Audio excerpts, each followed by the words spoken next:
Mr. Allah is said to have worshipped at Masjid Nur al Islam, a mosque in the Kensington section of Brooklyn.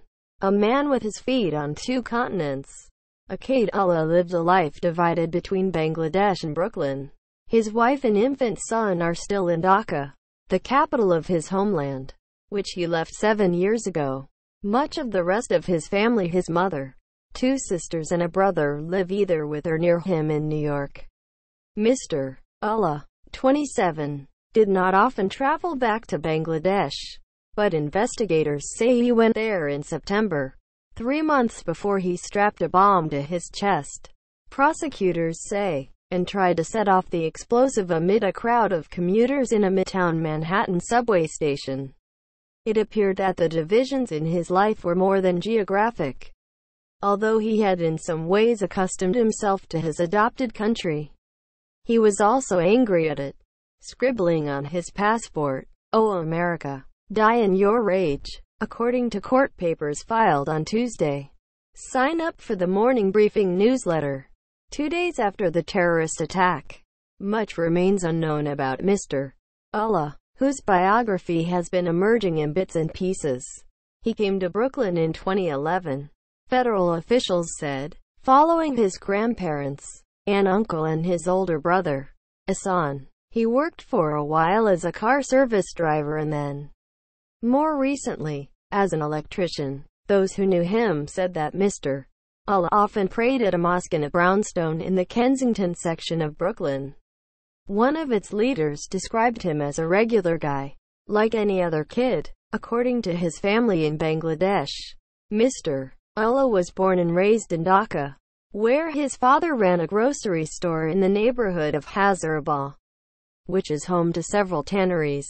Mr. Allah recently married, and he and his wife, whose name remains unknown, had a baby boy about 6 months ago. His family said. One of his uncles, Abdul Ahad, said that Mr. Allah had attended Kakoli High School in Dhaka and then went to Dhaka City College. Mr. Ahad did not know what subject Mr. Allah studied. In Brooklyn, Mr. Allah's social life revolved at least in part around the Masjid Nur al Islam mosque, where he was said to be close with the Imam, Ghaur Ahmed. Mr. Allah's brother, Hassan, was the Imam's secretary and a member of its board, according to the president of the board, Kamal Nasser. Mr. Nasser also said that several years ago, Mr. Ahmed told him that federal agents had spoken with Mr. Ahmed about his anti-government rhetoric. The Imam asked if Mr. Nasser would serve as a witness of character if it ever came to it. Mr. Nasser said, Mr. Nasser and other worshippers are currently in litigation with Mr. Ahmed over a series of internal disputes at the mosque. Mustafa Nadanusa, Mr. Ahmed's lawyer, said, after charging Akayed Ullah in the subway tunnel bombing, the police searched a house on East 2nd Street in Brooklyn on Tuesday. Mr. Allah moved to Brooklyn 7 years ago from his native Bangladesh. Mr. Nadanusa said the FBI had contacted Mr. Ahmed for assistance in locating someone after the Sept. 11 attacks. And in an interview on Tuesday, Mr. Ahmed denied telling Mr. Nasser that he was once under investigation. Mr. Ahmed also said that he was not particularly close with Mr. Allah and he declined to respond when asked if Mr. Allah had ever displayed any radical tendencies at the mosque. Mr. Ahmed added that he had not seen Mr. Allah at the mosque in 5 or 6 years and could only remember speaking with him twice.